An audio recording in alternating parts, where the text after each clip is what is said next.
don't have much battery on the GoPro left. It was the only camera I brought out. It was raining. I got too much money in my other cameras. The nice thing about the suppressed 22 is shooting subsonic. These chipmunks have no clue I'm here shooting their friends. I shot two out right underneath the same log right here. I mean, they come right up to me.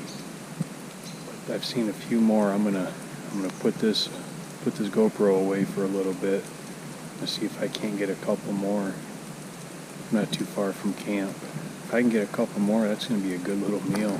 I don't know what I'll make with it yet, but before you laugh, say, "Oh, chipmunk, who eats those? That's disgusting." It's the same thing as a squirrel. Same diet, same everything. I'll explain more later. It's one of the fun things I do when I come out here. Plus, it tastes good, so I'll give it another probably 15 minutes. If I don't get any more, I'm gonna head back.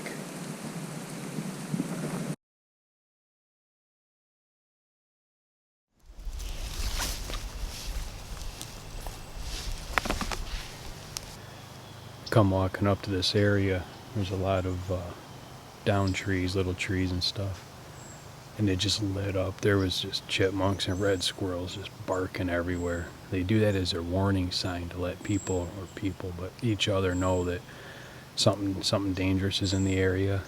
I hear a dinner bell.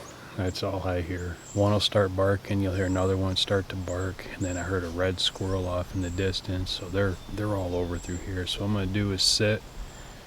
I'm just gonna see if I can just kind of let him calm down and come back out. There was one, he's 20 foot ahead of me. I couldn't see him, so hopefully we can get a shot on a few more. I'd like to get about 10 of them. That'd set me good for about the rest of the week, but we'll see. I'm gonna shut up now. I'm gonna sit back, wait about 20 minutes and see if everything kind of dies down. Oh, there's one right there.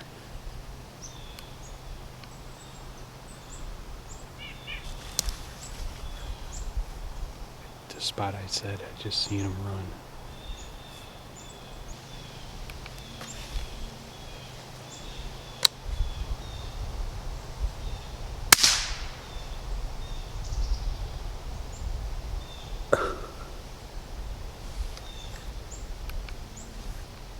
Got him.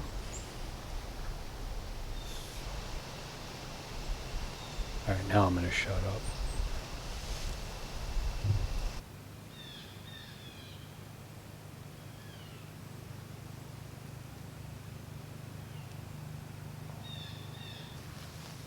Now, it was about 15 minutes or so I waited, 15, 20. I had nothing else come out, just the one. We'll go grab him up, throw him in the bag, see if we can't go get some more. I gotta check my crayfish traps here shortly. Probably walk back to the camp, see if I can't get any more, and then check the crayfish traps, and then come back out and sit for a while. I'm hoping to sit and get a grouse walking by. I kick them up all over out here. Problem is they take off so quick. I got a 22 and I can't see them in these trees. They're too camouflaged, too tucked in. So hopefully by me sitting, I can get a shot at one coming in to feed, because they do feed in these areas right here. I might come back here. I might find another spot closer to camp. We'll try that.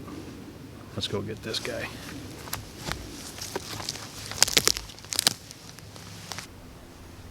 Hardest part about shooting chipmunks is they're so small. It's hard to see them. I mean, once they lay on the ground, they kind of blend right in. You can see where my round hit here. Oh man, he almost made it back down in his hole too. Look at this.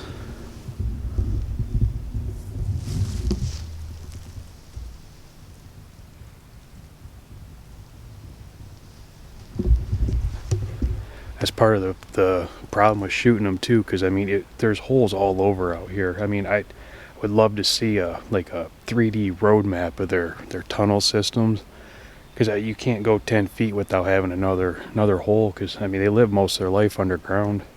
I got lucky on that one. I'm gonna get him. We'll put him back in the backpack, and then we'll take off and see if we can't get some more. You're gonna have to please forgive the quality of these scope cam clips. I understand they're not the best. I had two things working against me here. One, I believe the scope cam was knocked out of alignment while I was out in the field without me knowing. And two, all these shots are taken within about 25 feet. The parallax of this scope, which is basically the focus, is only able to focus down to about 20 yards at the closest. So even with the scope cam in perfect alignment, I was going to have a hard time getting a clear picture anyway. I do plan on in the future getting a new scope that can focus down to about 5 yards. So most of my shots in the future should be pretty clear and in focus.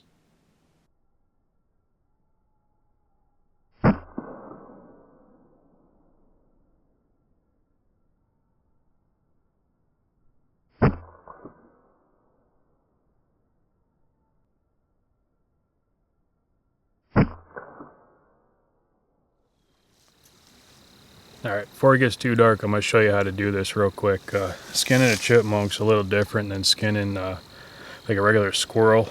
I kind of came up with this idea last year sometime, because if you do it with a knife, it's a pain in the ass, but if you use a pair of meat shears, it's so quick. It's 10 times easier. I'll go through the first one, I'll show you, kind of explain what I'm doing, and then the second one, I'll just show you how quick it can go. But first thing you want to do is come in and just cut all 4 feet off.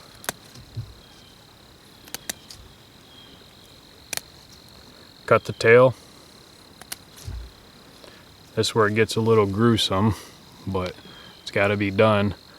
Cut the head off.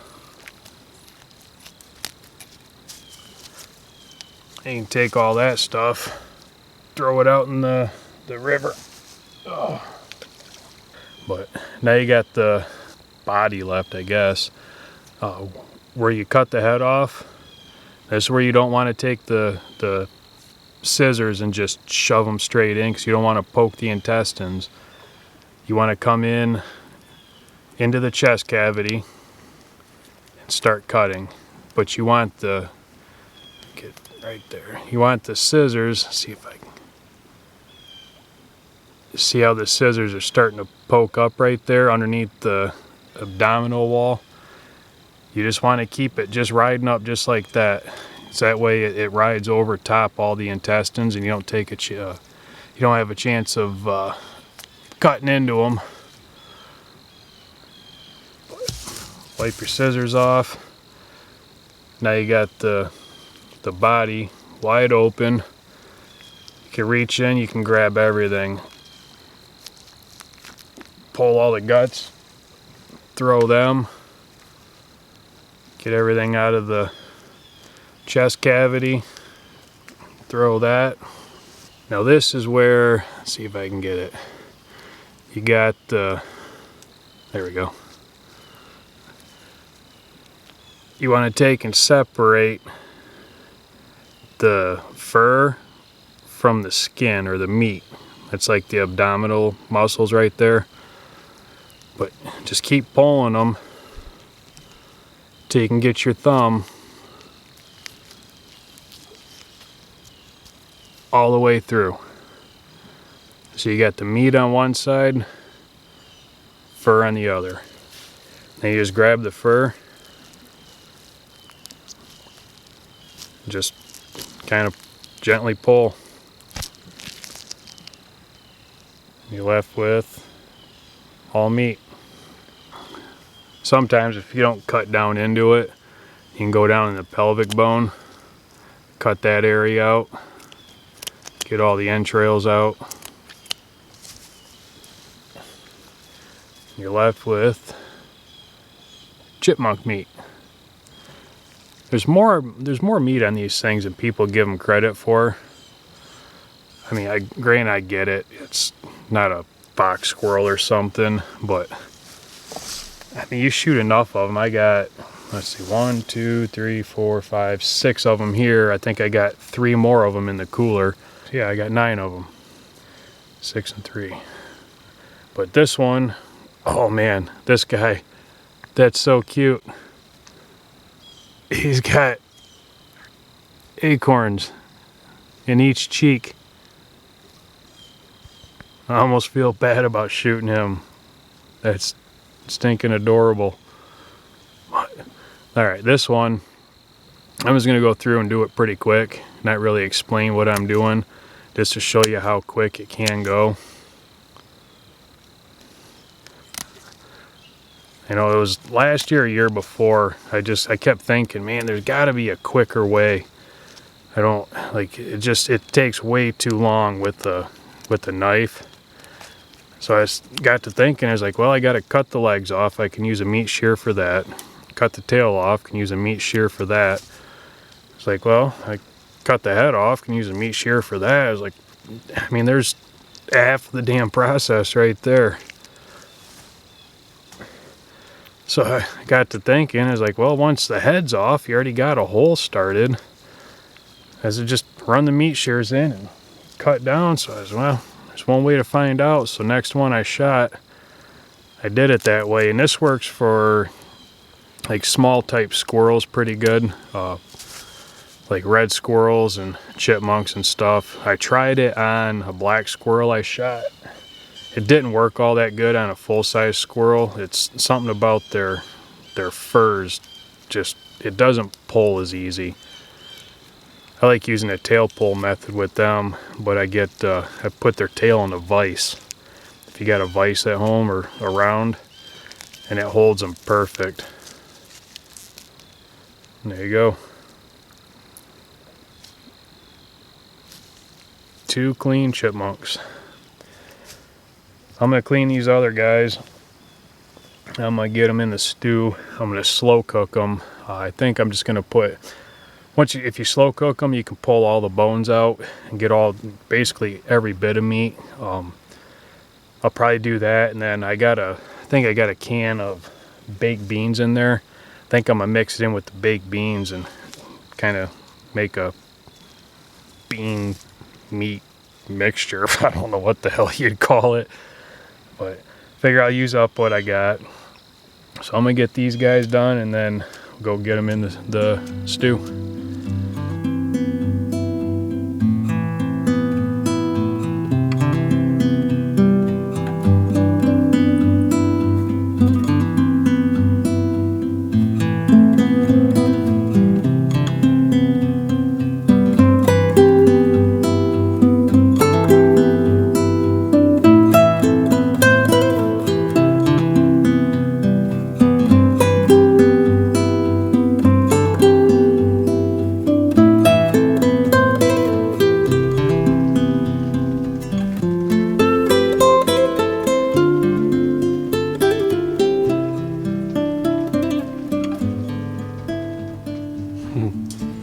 That ain't bad for a few chipmunks. That's a lot of meat. I'm telling you, if you cook it, if you slow cook it, because there's still bones in here, that's just meat, and some of the onions and the tomatoes that I kind of picked out with the meat out of the stew pot. But I'm going to go through, I'm going to separate everything, all the meat and all the vegetables and everything, and they're going to go in one little tin, and the bones are going in another. Bones I just throw out in the river, that way less smell around here for bears to smell. But you're going to see there's a lot more meat to a chipmunk than people give them credit for, and they taste just fine.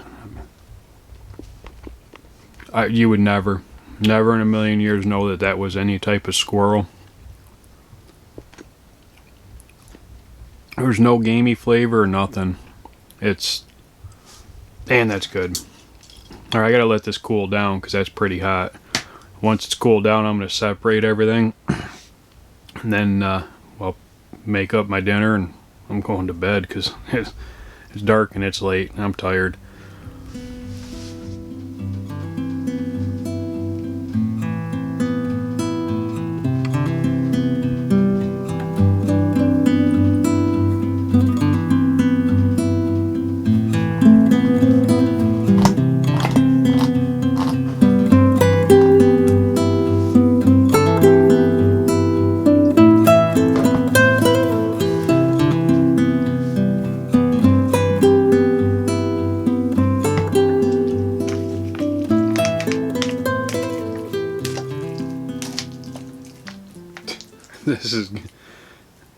There's no way I'm eating all this tonight. Let's see.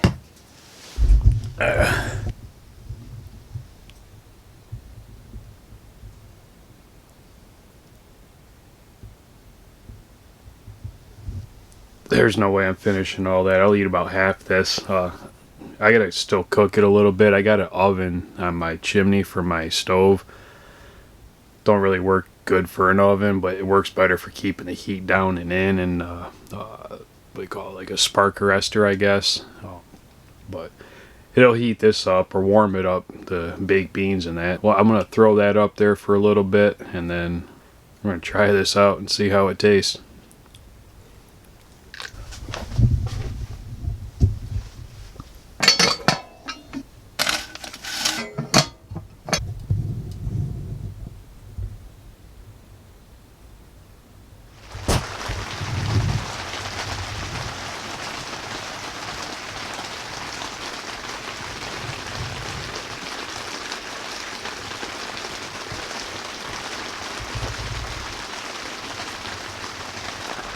This stuff, let's see how hot this is.